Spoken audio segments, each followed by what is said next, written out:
My name is Sam. I'm 21 years old, well 22 when I finally present this, and I am studying my final year photography here at UEL. That's my face right there on the screen. But this isn't about that me, so don't worry, you don't have to look at my face for very long. This is about this me, and this me, and this one, and this one, and well, you get the hint. This project is about me on the internet, my faces, my presence, and what the internet has done for me, which, ironically, is a lot. It might be best if I give you a bit of a backstory first. Ever since I was a child, I've never really been able to communicate with people. The mere thought of talking to someone petrified me, and family holidays were something I dreaded, simply because I was forced to go out and speak to people. Having eczema since I was 4 years old didn't help my situation.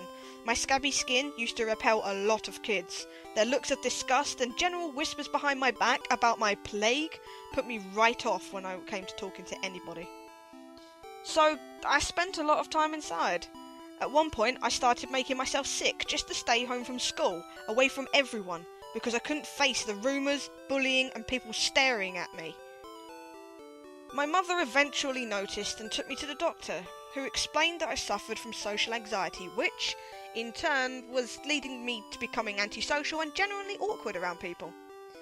He then suggested that I was set up with a counsellor. Good plan, Doc. Give someone who is generally afraid of strangers a stranger she pretty much has to talk to on her own. A lot of our sessions were spent in silence, or me drawing pictures of the Earth being destroyed in many different ways. The one I fondly remember was a giant being using it as a golf ball and sending it into the sun. Now that I think about it, it wasn't until I got an iPod mini for Christmas that I really started to go out on my own, thanks to my newfound power of blasting music in my ears. I still do that now, but wasn't until much later, so we will ignore that for now. That was how I used to be, until I was roughly 9 or 10 years old and I discovered the internet. My mum was training to be a teacher, so she had a desktop computer that she typed all of her work up on. I remember it mostly for the disgusting keyboard it had. It was dark grey and really sticky from being covered in coke by my dad at one point in its life. She never ever let us go near it. Until one day she just showed me the internet. She brought up a browser with a search engine and told me to type anything into it, of which I typed the most typical thing, of course. Cats! From that day forward, everything changed.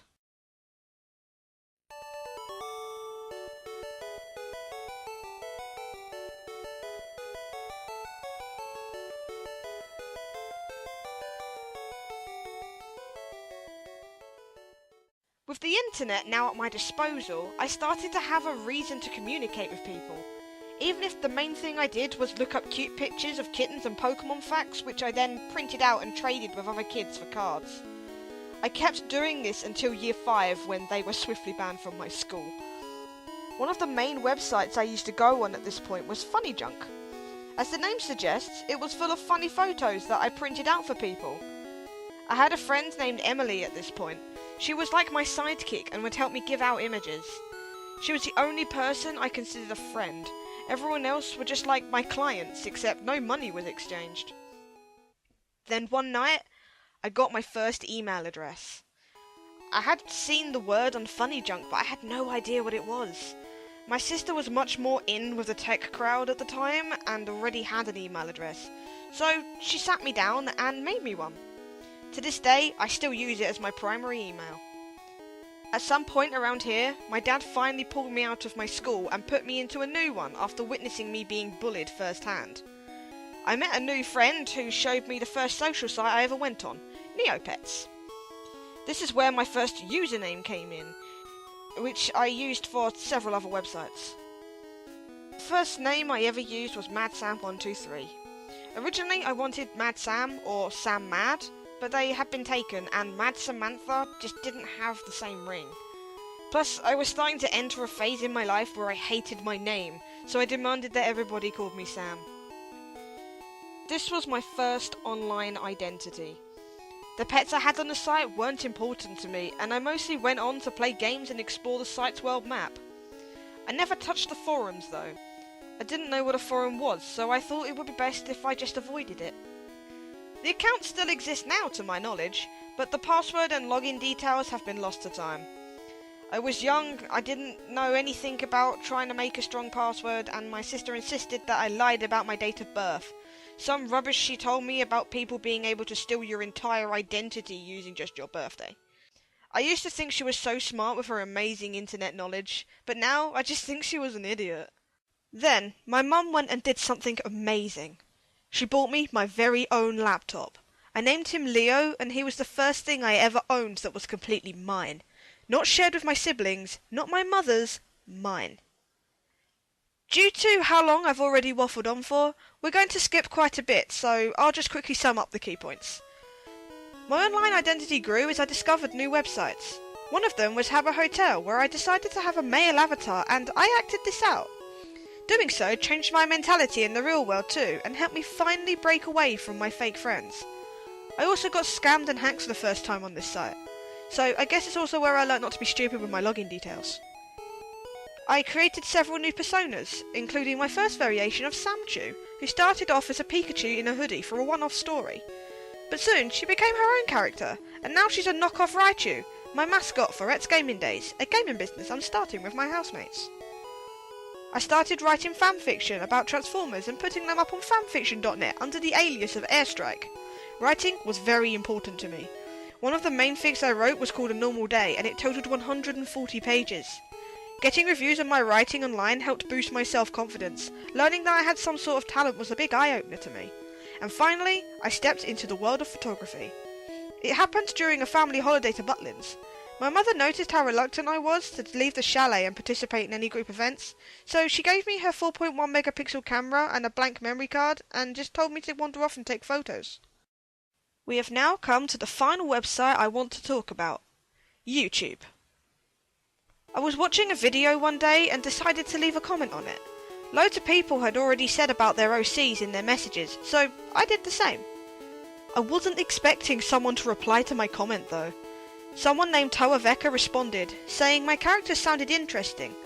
She later sent me a private message and we got talking from there.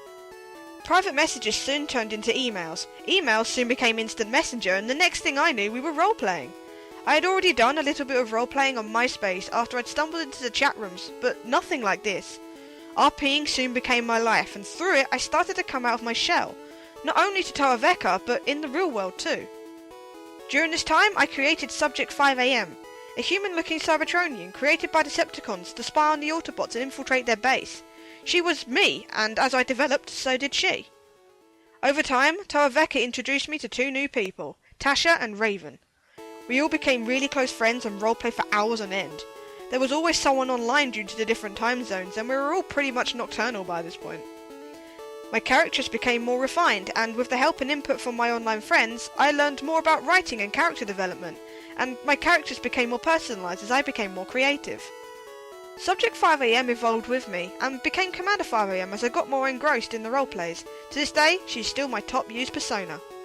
As my life progressed, I stopped caring about what happened in reality because it became boring to me. On the internet, I was a leader.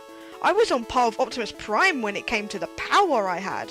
I had a ship, enemies, allies, and most importantly, friends. Commander 5am became my life. She still is. She gave me confidence. She became my voice, and she's the reason I'm here today explaining all of this to you. Before I had the internet and before I met my internet friends, I was a shell of who I am now. Sure, I'm still too scared to approach a stranger in the street and ask for the time, but I don't care about what people say about me anymore. Opinions about me mean nothing to me now because I've created a mentality to think that no matter what people say, they will never have what I have. Cut to the present, I am still a very active role player on Skype with Tasha and Erin. Plus, I am a moderator and co-creator on a Minecraft server that I named. I hang out with many online friends there, and that server holds some of my fondest memories.